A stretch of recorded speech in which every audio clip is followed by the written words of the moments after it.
What's up, brother? What's up? Not a whole lot. Not a whole lot. Before we get started, let me see who all we got on here. Where's everybody from today? Hit me up in the comments. Tell me where you guys are from. Let's see. No, I had some strength coaches say that they were gonna jump on today. What's up, Riley?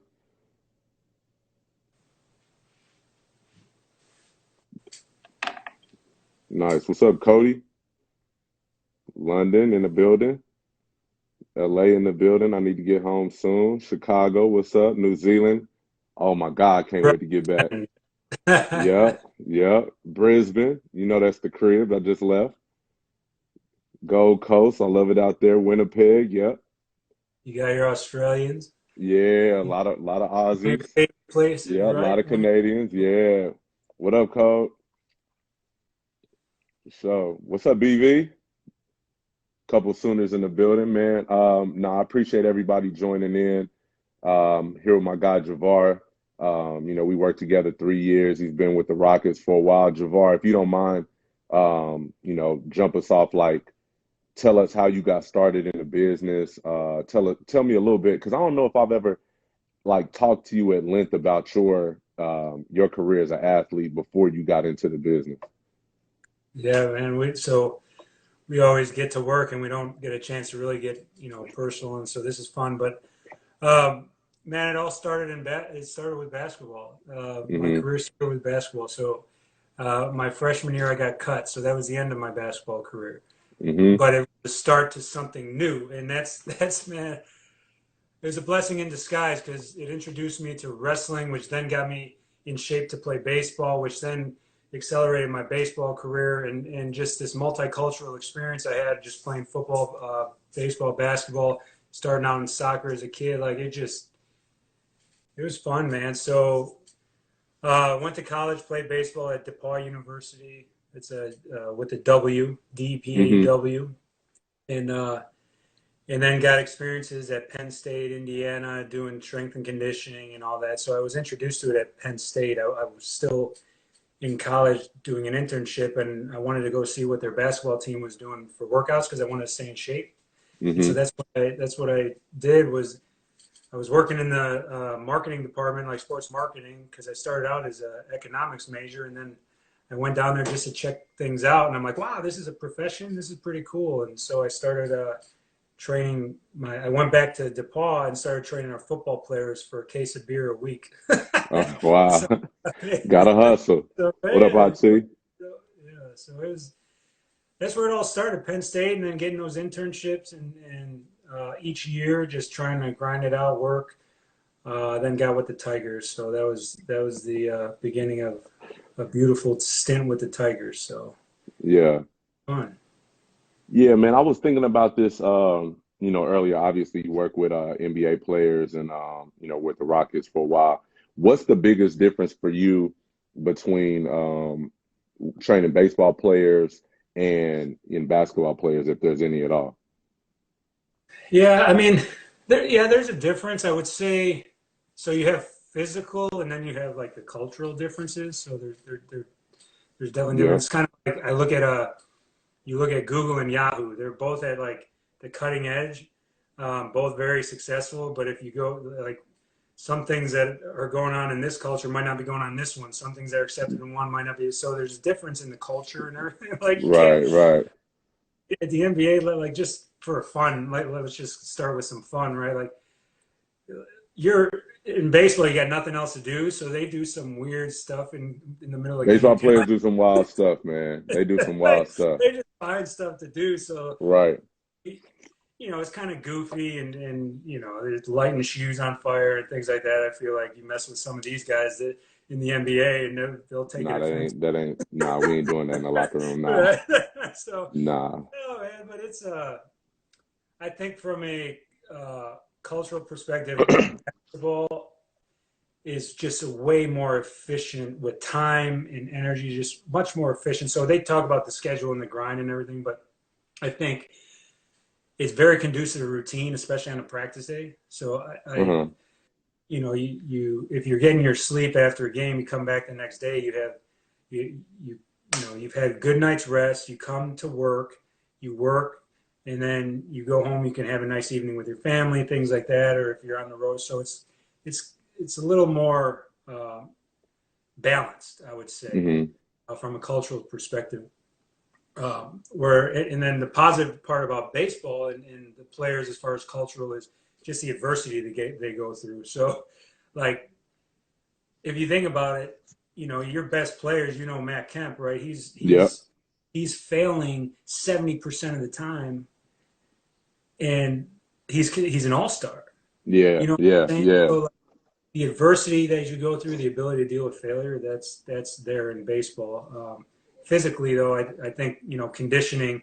I think baseball players can take um, suggestions from or take tips from basketball as to conditioning because it's proven for like starting pitchers, for instance. We did research like the better conditioned starting pitcher is going to pitch better at the big league level. So if Yeah. they can take some tips in basketball, I used to have my guys play.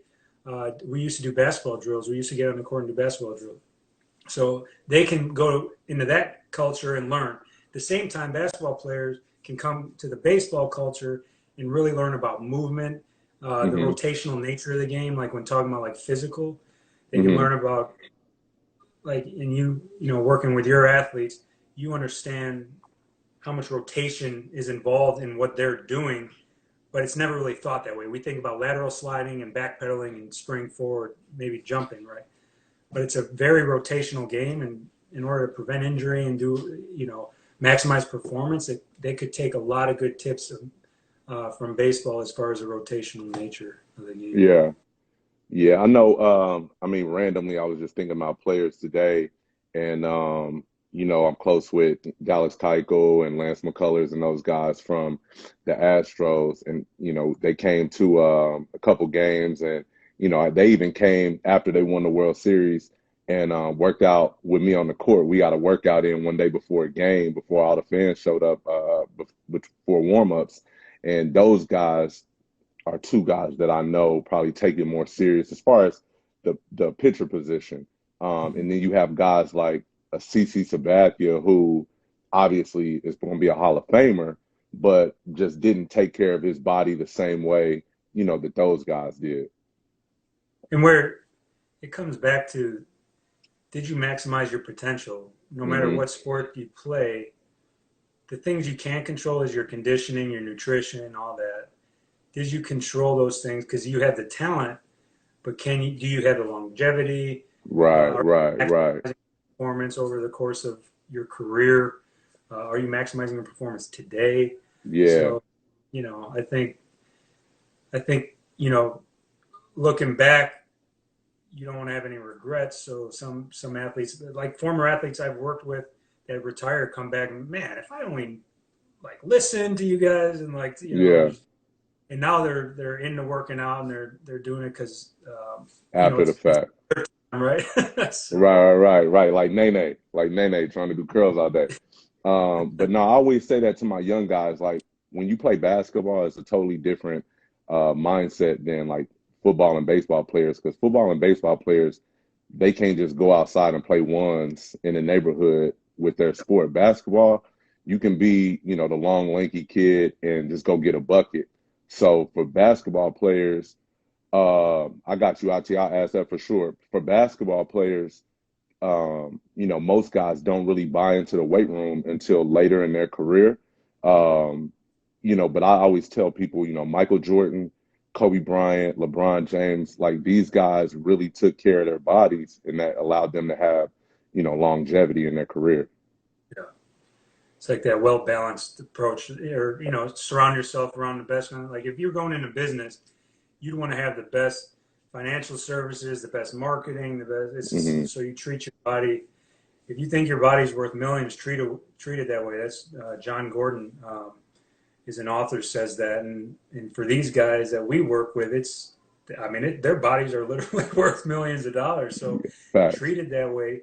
Take care of this machine, this gifted machine that you have, and you might be blessed with this talent, but it'll last longer. So it's Hmm. not going to be as short lived, right? So Yeah. you look at football. football, the halfbacks, they retire at 32, 33, 34. Facts. It's not because of every Sunday. I'm telling you, it's not because of every Sunday. It's because to maintain that high level of performance, Hmm. it takes a lot of work in the weight room to be able to cut on a dime and maintain that top level. Like these are the elite of the elite.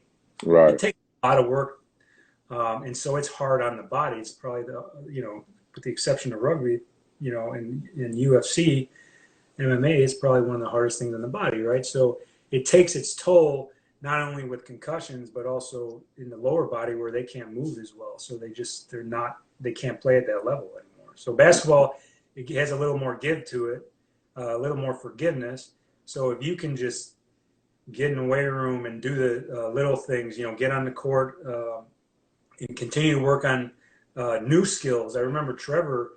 I saw him halfway through the season. He's working on a completely new skill that he hasn't busted out. It's like he had some in his bag, right? For the Yeah. playoffs. Like, that's Yeah. vision, right? That's Yeah. purpose. Like you got to have that purpose. Yeah. Isaiah Thomas, who's on here, man, and for everybody joined in right now, especially, you young kids, me and IT, we crack jokes on each other all day. He's killing me about my hat or whatever, but IT is, one of the hardest working players I've ever been around.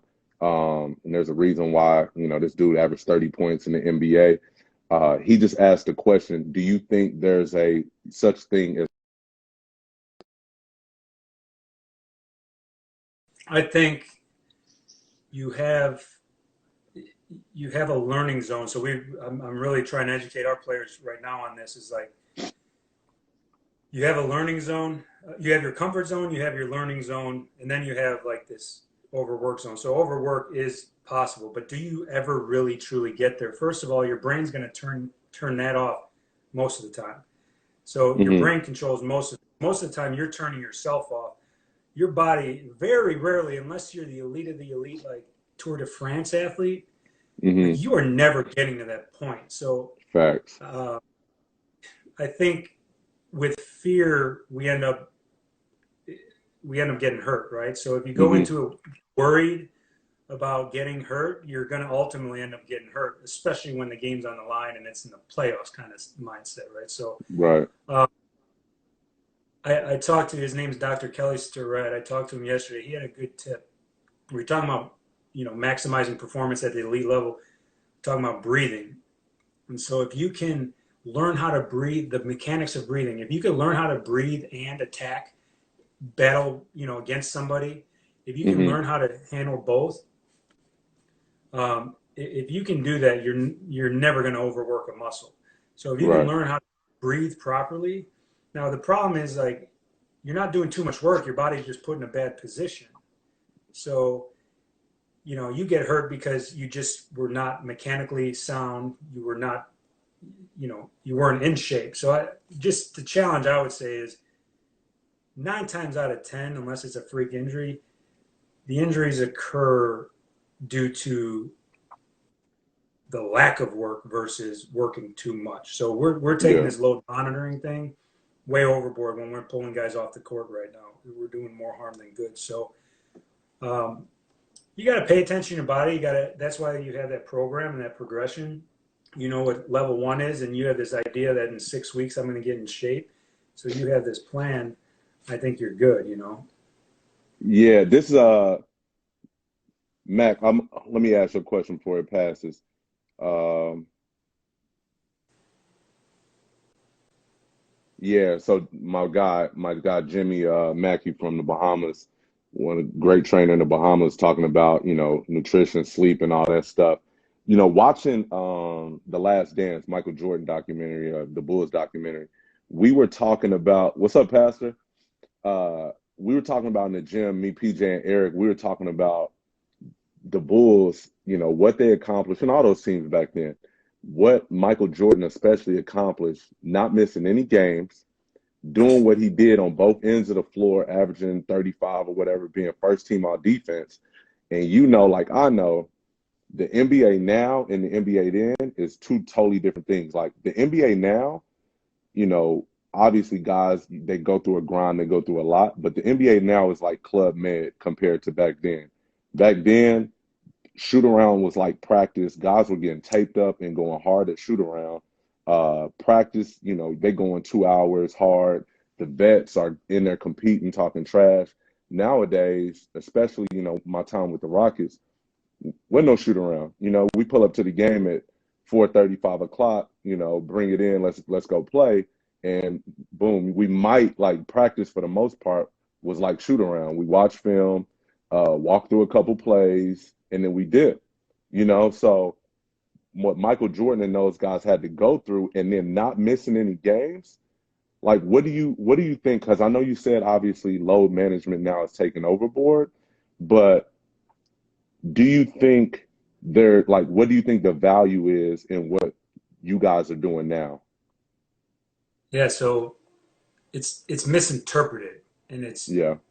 it can't be you can't be biased going into anything. So if you're using load monitoring to make sure guys aren't doing too much, you know, or are doing too much, you're gonna look for that.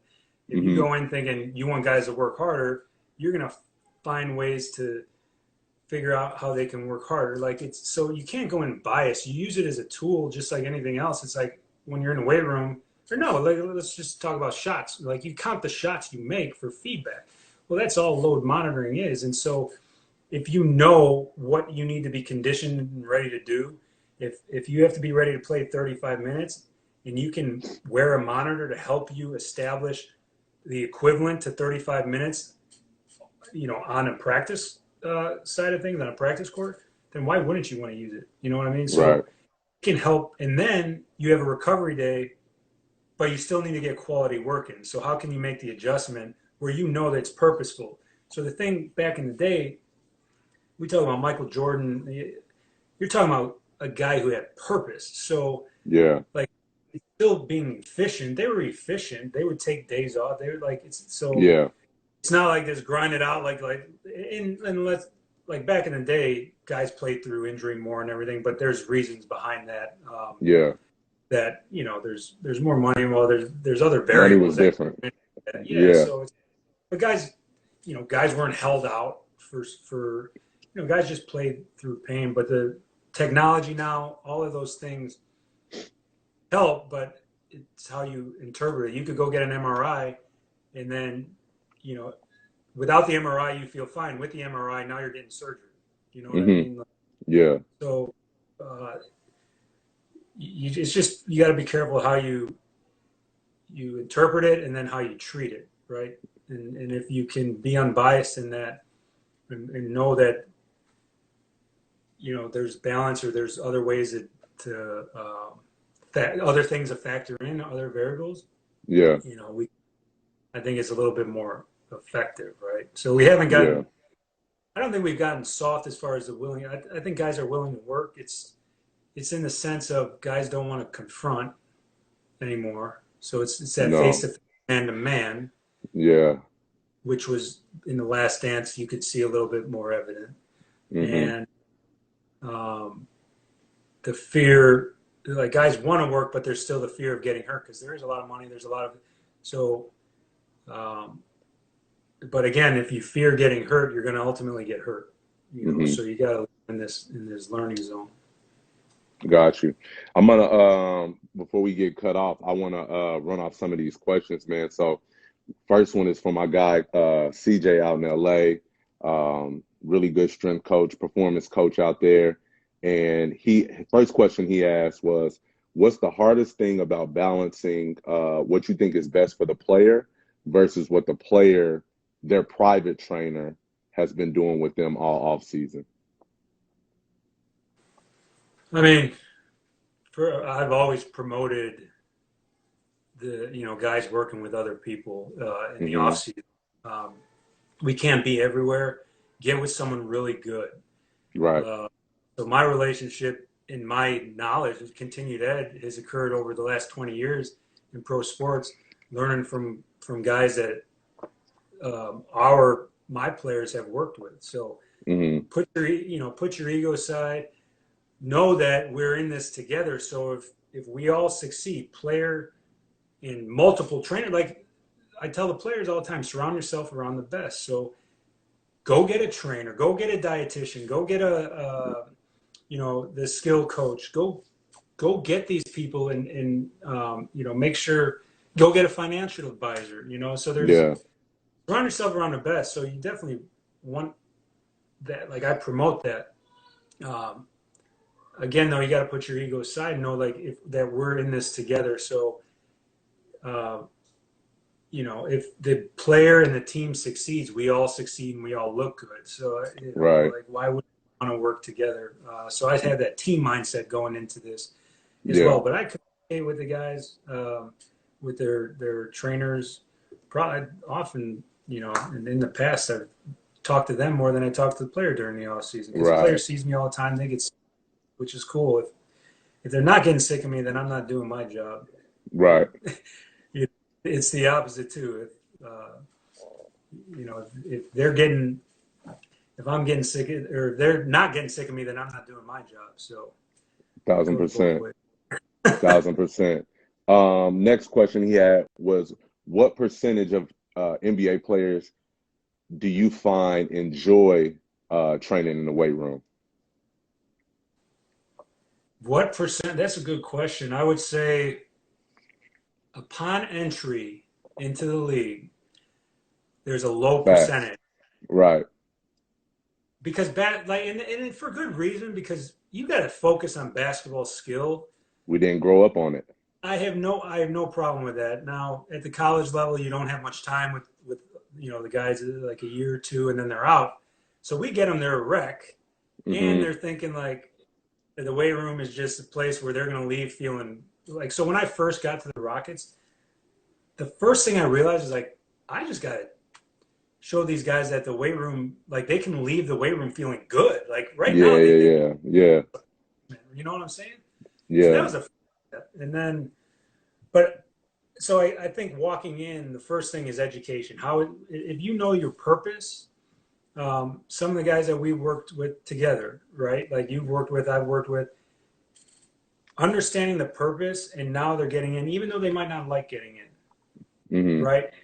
They get in. So I think first and foremost, you educate. I think the veterans, the percentage over the years, because you got 2-3 years, those guys are going to weed themselves out there, aren't getting the work in. And Yeah, so now 5, 6, 7 year vets, those guys, now it gets to like 90 to 100%, yeah, close to because they realize 100%. the importance. Realize the importance. Now that Hmm. getting in, um, as far as like the motivational factor, the mind, Yeah, that's a story. But they know the purpose and how it can help them. right, right. Next question he had was, what's the biggest challenge you have as a strength coach, as an NBA strength coach?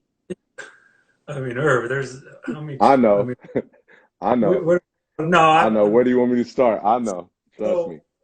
I am very, very. You saw it in my weight room. Like, what are two things that I will not tell? So when I was with the Tigers, I went. I was like burnt out. Like I switched my perspective. Like there was, and one of the things I did was I found my purpose and I drew a line in the sand of like what I will and will not tolerate. Hmm. And I brought that to the Rockets. But I added one thing. The one thing I wouldn't tolerate with the Tigers was complacency. So that never Right. changed. But I added one in basketball, and that's passive aggressiveness or passive avoidance. It's interchangeable, and they're both just as bad. So that communication or lack thereof are Hmm. two things I will not tolerate. So the biggest challenge is letting that leak into my weight room Yeah. without this get going off, right? It's like this. So I can't control what happens in the training room. I can't control what happens in the on the court or off the court.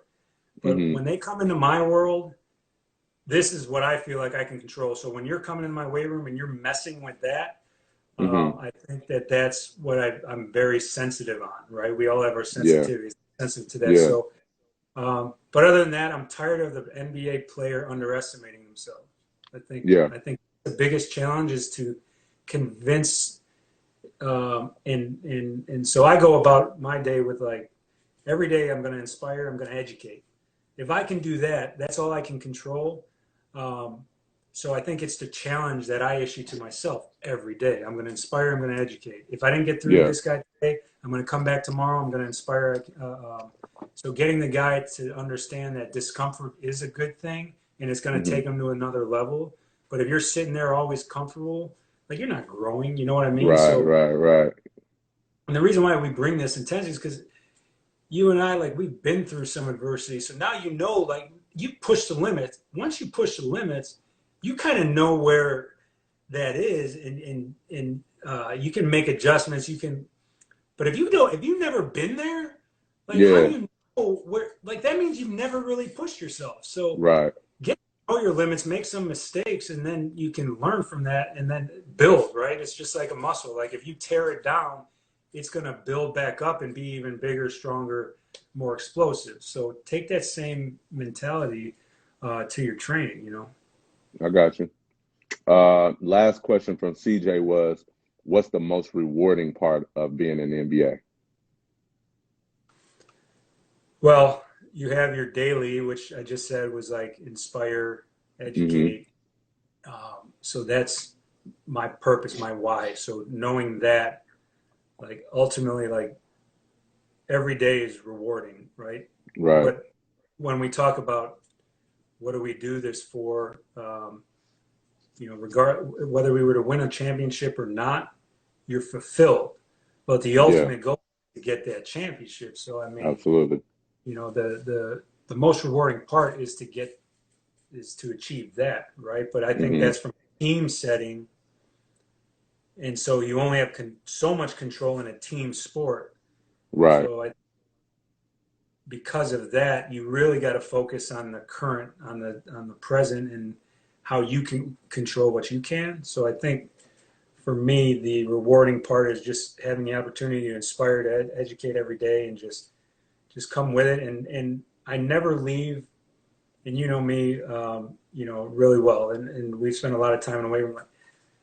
I never leave the work with regrets.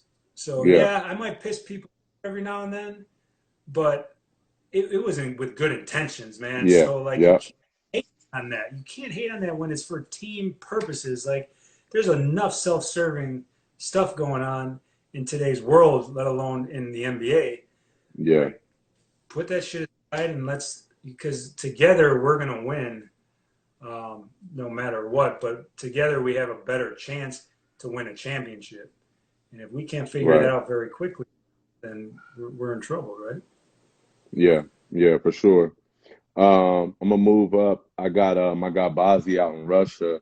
He's asleep right now, but I'm recording it so he could watch it later. But he had a couple questions, and his first question was, would you train your guards and your bigs differently in the weight room? If so, what would be the biggest difference? Uh, so I would say yes. The goals are the same. Um, you you know the goals ultimately are the same. So like when you're talking about like the structure of a program, we have the same goals. I'm just going to use going into the playoffs as an example. From a performance perspective, we want to make sure that every player is maximizing their power, Hmm. right? Their explosiveness, their speed, their agility, all that. We want them to peak going into the playoffs. So that goal doesn't change across positions. How we get there is individualized, and then how the game has changed. I think more than anything, how the game has changed the way we train. The way we train our players with the Rockets is different than the way you would train back when Dikembe and all these bigs Yeah, were right. So the way I train a big is different than a guard. The way I train our bigs is different than the way I would train a true big. You know what I'm hmm saying? So there's yeah, yeah, yeah, definitely yeah, yeah. based on your job description. So what Hmm. do you have to do on the court? Um, you know, early on with Clint, we would he had to get bigger, stronger because of the way he played. But then again, we had to find that happy medium because he also needed to be agile and be able to rim Yeah, run and all yeah, that. So you know, pick and roll, you know, all these things. So you know, if you're sitting in the paint the whole game and just trying to get rebound, we're going to train a little differently. And then the other thing I'd add to that is bigs. I want guys squatting in some manner. It's not bigs that everyone thinks, oh, they have long levers. That's true, but everyone thinks of their legs. It's the spine that we're talking about. So that long lever puts a lot of stress on the low back. Does that mean we Hmm. avoid it? Absolutely not, because we're trying to avoid injury first and foremost in our strength program. If we don't get stronger there, they're going to end up hurting their back in the game when torque, everything's going on. So we have to load axial. We have to create an axial load, but they are going to have it. You got to keep in mind they are going to have a tougher time doing those types of shoulder loaded exercises. So keep that in mind. But that doesn't mean we completely stay away from it. Hmm. And so they're going to have a tougher time with it. How do you make the adjustment? Right. Um, Next question was, what are your top three favorite exercise movement patterns that you love teaching players, What's if you yours? have any? What's your favorite? Whatever your favorite one is, I'm going with that. I'm going with that. Man, that's tough. I mean, right now, like for me, I don't know, like I know I need to be doing more deadlift, squatting, stuff like that. I don't have any. I, I can't move around right now. You know what I mean? It's just all stuff in my hotel room, so I'm stuck right now. But lower body exercises are the things I enjoy the most. Yeah, I would say in this, a lot of this stuff you could do anywhere as far as the movement patterns goes, but it's the Hmm. fun stuff. And now you're just adding, Right. like if you look at back in the day, people did manual labor, so they would bale hay. They were on their farms. They're Yeah. working. They're doing all, and that was called functional training. Now we're in the weight room. We're trying to replicate it. Yeah. So a lot of these things you could do anywhere. We just use fancy equipment to Yeah. replicate. But if you if you're starting somewhere, I would say the first thing is suspension training, and by that I mean anything where your hips and your spine are elevated off the ground. So that could include bridging in Yeah. form, variations off of the bridging, variations off of like crawling. Hmm. So start from the ground and work your way up. We do a lot of crawling, a lot of bridging, a lot of suspension, like planking and things like that. I think you start there. Hip extension holds where you're Yeah. working your. So I want to include that all in one because you have to go 360 degrees. So that's one exercise is hitting all of those, and you could do it all in one exercise, or Yeah. you can separate it in the front plank, side plank, posterior plank, whatever. But I think that's first. My go-to man is the Turkish get-up, though. The Yeah. I know most that's your fun joint. man, and it's I saw only Willie doing it the other day on his Instagram. oh good, good. So Yeah. I'm teaching him, and that's awesome. He's Right. he's, he's Right. listening. Yeah. No, the most fundamental exercise you can do that works pretty much every body muscle. It works every muscle in your body. I mean, Hmm. you can't, and it goes from the ground up. So Turkish get up, look it up, do it, practice it. It takes I remember the coordination. first time you had me doing that, I was like, yeah, I'm done for the day, man. Yeah, What we man, doing right now, man? man. So It's tough. It's tough. I learned that from a player. So a personal trainer was working with one of our players, and he Hmm. brought it in, and then I brought it to the players. But then I came to the Rockets, and like I remember the first day is Demo that came in, Yeah. and he runs out of the weight. I'm doing it with a barbell, and he Uh-huh. runs out of the weight room. So he looks at me with like cross-eyed, and he runs out of the weight room. All of a sudden, I got like five people coming in the weight room to like see what I can do. I was like, Yeah. man, I'm gonna teach you guys something. Like you've never seen anybody like me before. Like, what Beast is this? mode. Beast mode. Yeah, that's Oh, tough, man. That's tough, especially with weight. yeah. The next one he had was, what's the most underrated part of sports performance training that can give players an extra edge? Maybe something that players don't like doing or think about, like training barefoot or something like that. Yeah, it's how old, I would say age is going to, when you're young, we were talking about it, when you're young, get with her, get on the court, work on the skills. And so you have this like focus, right? And this is like an off-season, in-season approach. Off-season, your approach should be skill development, and then with a minor emphasis. So if you were in college, you have a major and you have a minor. Hmm. Major is skill development, including physical body, development, strength and conditioning. That's included in your skill development. Hmm. And then you have your minor in like 5-on-5, right? Like team Right. plays. Yeah.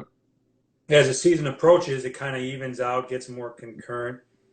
And then when the season comes, it switches. Your major is now 5-on-5 team oriented drills with a minor in the skill development stuff. But that doesn't mean in both cases you're not working on both. You know what I'm Yeah. saying? So, but it's the focus has changed. So I think, um, that's what you're looking to do in this case as well. Is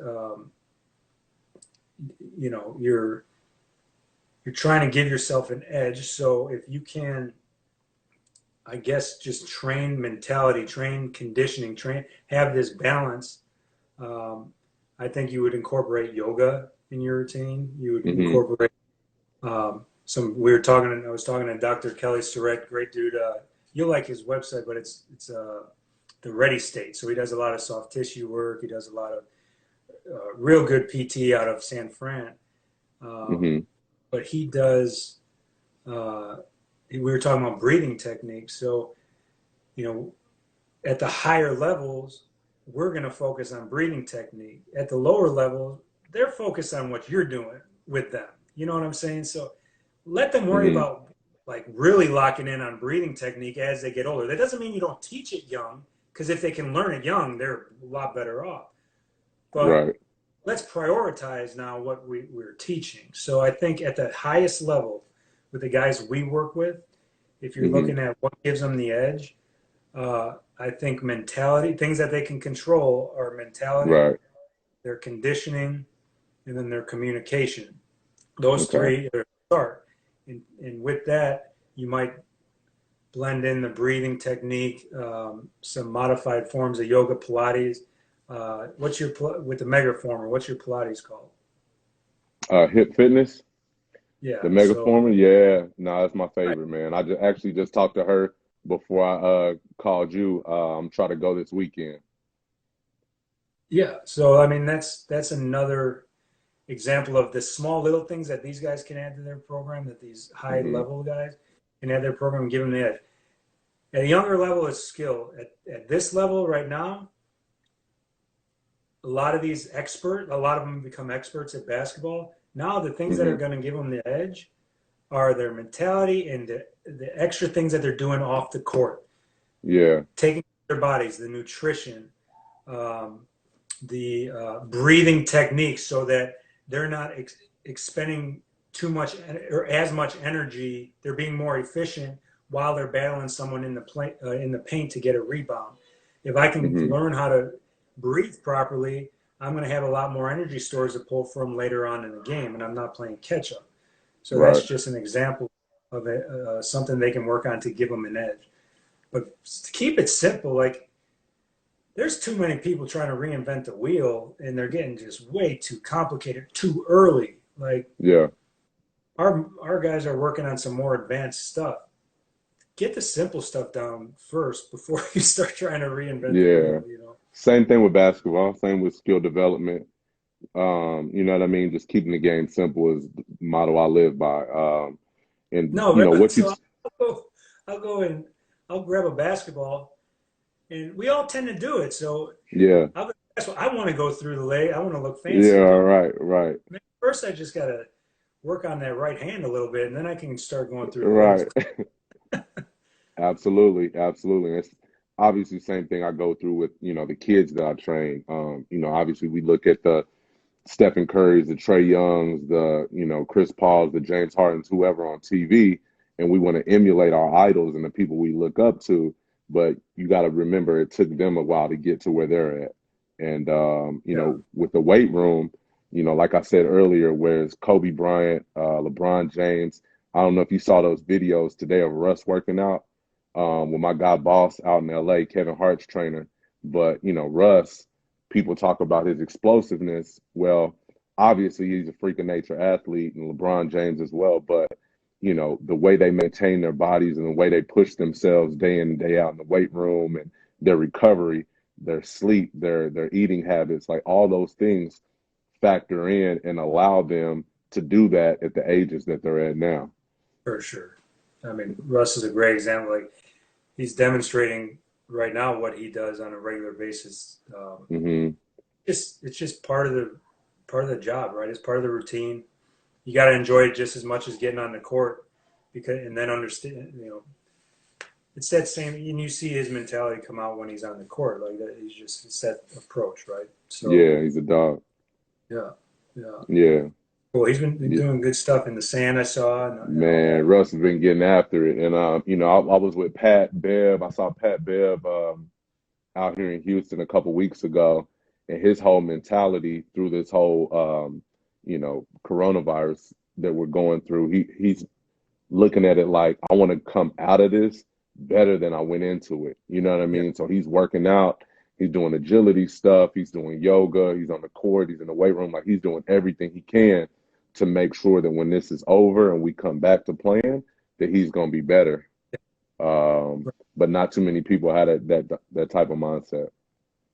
so I got to give props to Pat, and it's just, and I saw him kind of go, like a little stepping stone Hmm. where he was a little complacent and then took it to another level and has not looked back since. Yeah, yeah, And he got him there is that what got him from overseas to here, what got him, just in his life, right, has been that yeah. adversity and grinding out, being a dog, and he has created his success.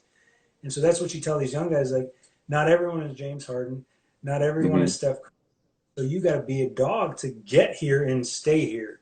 To stay here. So right, right, and so it's Yeah, but he's the best. I got to applaud PJ. Same mentality. yeah, Go, yeah. Same person, man. Same like person. he's he's got that same mentality where I'm gonna just wait till you see me. I'm gonna be better than I was when I left. So that same thing. That's awesome. Yeah, Yeah. good to hear. Tell Yeah, Pat I I said shouted those two guys. I will. I'll let them know. Last weekend when they did the Last Dance, they talked about Dennis Rodman and all that. And so Dennis Rodman played at my rival college. I played at Southwestern. He played at Southeastern, and so he's 15 years older than me. But I always looked up to the fact that he came from that type of setting that I came from, and so we were going back and forth on social media, and Pat and PJ came up, two guys that, for you guys listening that don't know, they both played in the NBA for a brief stint and then spent most of their career overseas. And just that, having to grind overseas for year after year, they finally got their taste of the NBA again. They never looked back, and both signed great deals and both in winning situations, starters on championship contending teams. So it's really dope. yeah, yeah. That's a shout out. I got to give a shout out to Joaquin Benoit, a long time vet in the big league. You got some baseball people on here. Woo, Good, yeah, that's good, fun good. stuff. Good. Let me see if we got any more questions before we get kicked off. Shout out to my guy Jay Hernandez, Charlotte. But no, I appreciate everybody tapping in. I saw one question about players getting too big and getting too bulky. I think one thing that we've always talked about is being able to have that mobility. I think core strength is something that's huge, obviously, but you look at guys like a Stephen Curry or even a Kevin Durant, for instance. He's a long, lanky guy, but he's still strong where he needs to be. Durable and stuff like that, and you're not going to push him around. Um, I'll let you talk on that because that's more your expertise. But I think most people I think basketball players think going in, oh, I'm gonna be bulky like a football player, and that's one of their biggest fears. Yeah, I'm tired of that.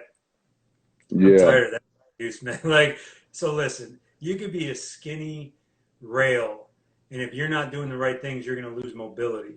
yep, You could be a very muscle-bound person and have the great mobility. Hmm. Um, so strength and size are somewhat different. Strength, you can work on strength and get stronger without putting on much size. What gives you the size is the volume of training.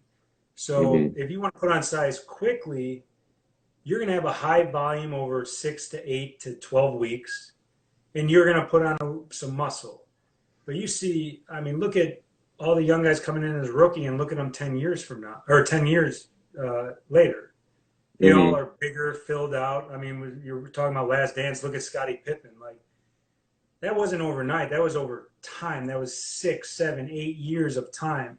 Look at Clint Capella. This has been over 3, 4 years of time that he has Right. put on 20, 25 pounds of muscle. Like, so if you're doing it quickly over 6 to 12 weeks and you're not doing the right things,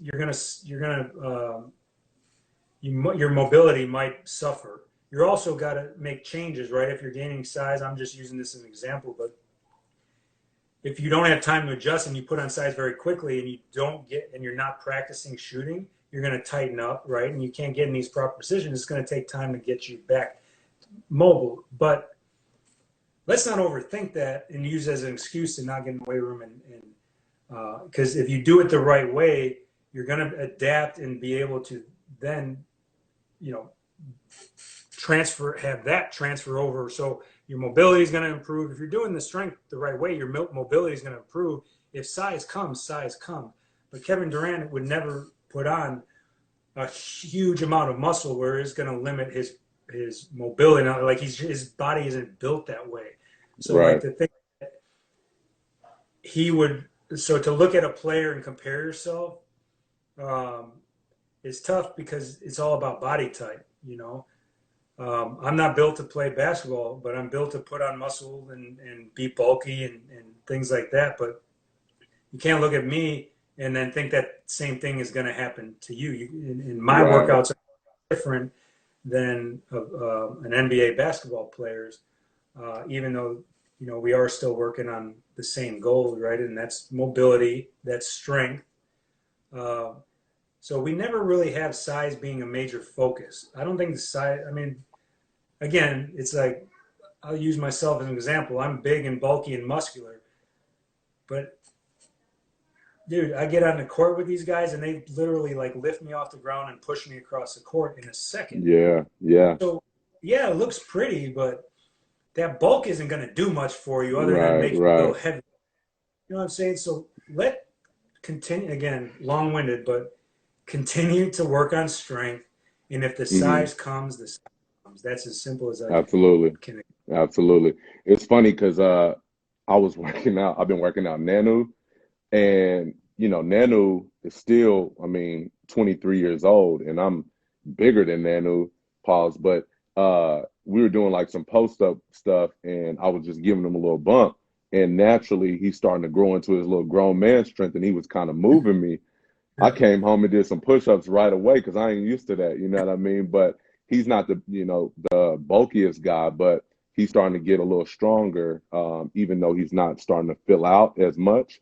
But it's starting to come for him because he's naturally he's getting older. Yeah. Yeah. Yeah. I agree. But nah, man, I appreciate your time. We'll have to do this again for sure, man. Just want to educate people as much as we could on, strength and conditioning, because I think for most people in the basketball world, people outside of it, they don't really understand what goes into it, in the weight room. Oh, last question I want to hit you with. Talk about the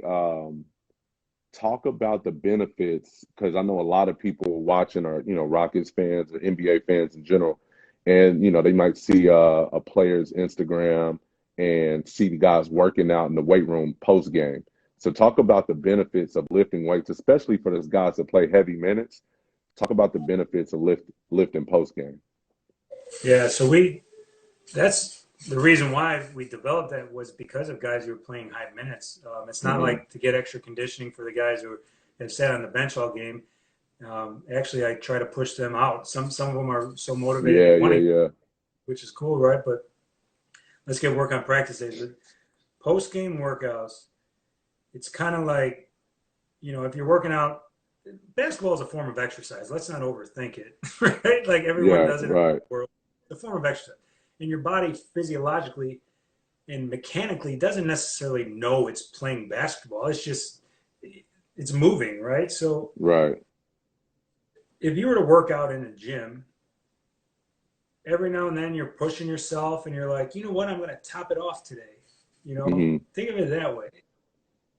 You top it off, you get a little bit past your threshold, and then maybe you could do more work the next time, right? So if I'm trained and if I'm trained to play 35 minutes, the next day I'm going to practice. No practices in the NBA right now are even close to the equivalent of 35 plus minutes. No. So if I play 35 minutes every game, or average, if my average is 35 minutes over the last 10 games, Hmm. I'm conditioned to play 35, maybe 36 minutes because there is a little give and take in there in the threshold, right? How am I going to grow? And then when overtime hits, how am I going to be conditioned enough to take on that load if I'm never getting there in practice? Hmm. So the only way to get there and that you're ready to take on these additional loads is to do a little bit more work after the game, right? Right. And so what that allows, so what I've done is I take a lot of the stuff that causes fatigue in a normal program, the second half of a program, you have your like strength and power, and then you have your fatigue related Hmm. things that are like injury prevention. I take the injury prevention and I put it at the end after a game. And so that you got to, everyone thinks of holding dumbbells is just, oh, I'm going to get big and strong and things like that. You're holding dumbbells, so what? Like you're doing lunges. That's a form of conditioning. So Right. it's controlled though. So, you and I have worked together and we've done things where I send guys up on the court. If it's a basketball transfer that we want to occur, we'll send them up to the court. But in this Right. case, it's a controlled environment where we're loading a joint. Let's just focus on the lower body. We're loading the lower body joints, the knee, loading the hips, loading the ankles over repetition after they've already fatigued themselves in a game. And so now they're, from a mechanical stress standpoint, we're pushing them a little bit past what they're used to.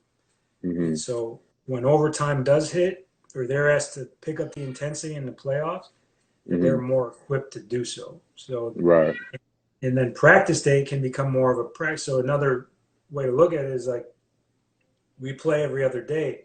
So if I was to try to get in these necessary exercises, if I was going to try to get them in on a practice day, well, when would these high minute guys ever recover? You know what I'm Right. saying? So you have to, for the high minute guys, you get your work in on game day, and then you recover on practice day. Yeah. Nah, I appreciate that, man.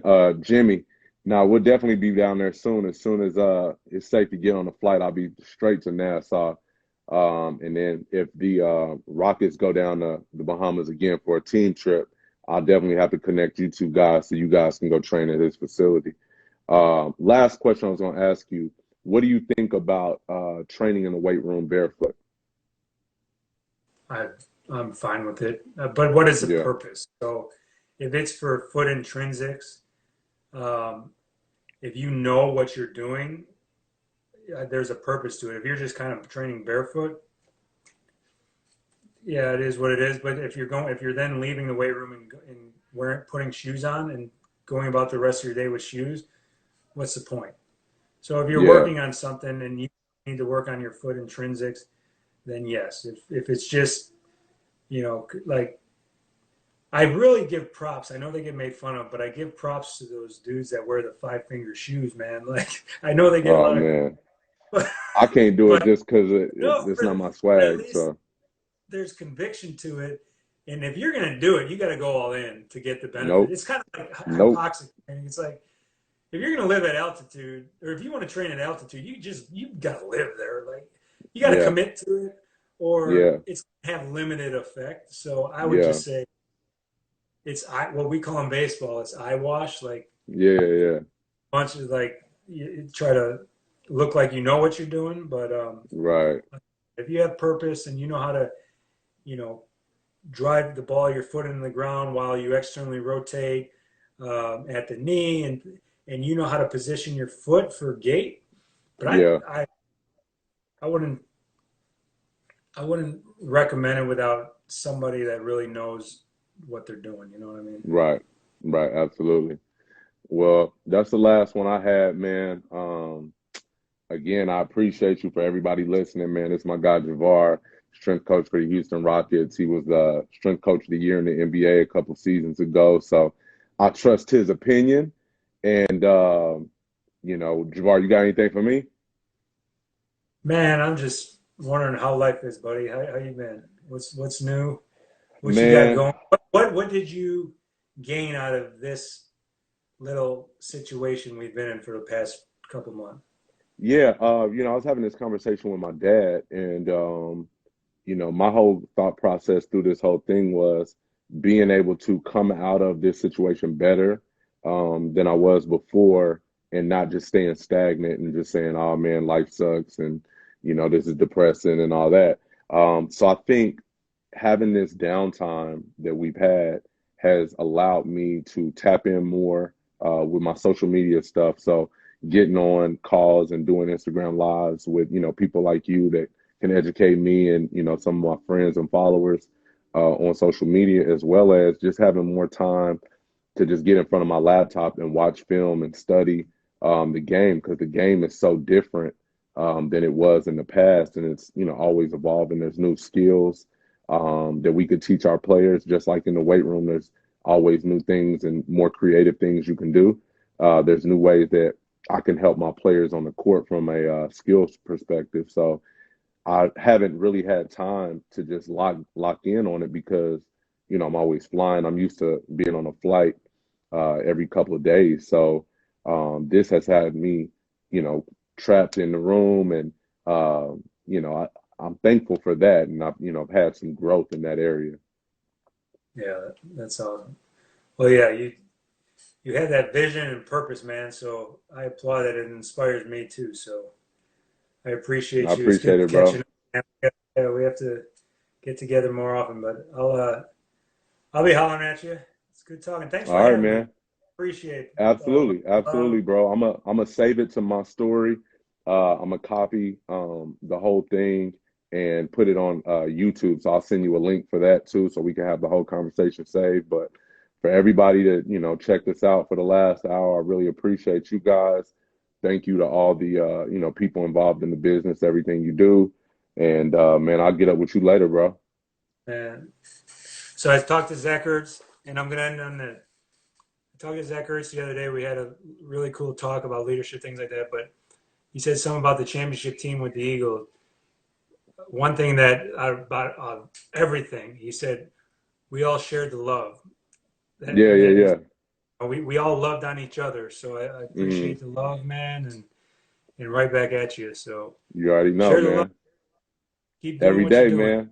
Every day. I'll All talk right, to you later. all All right. right, I'll peace. talk.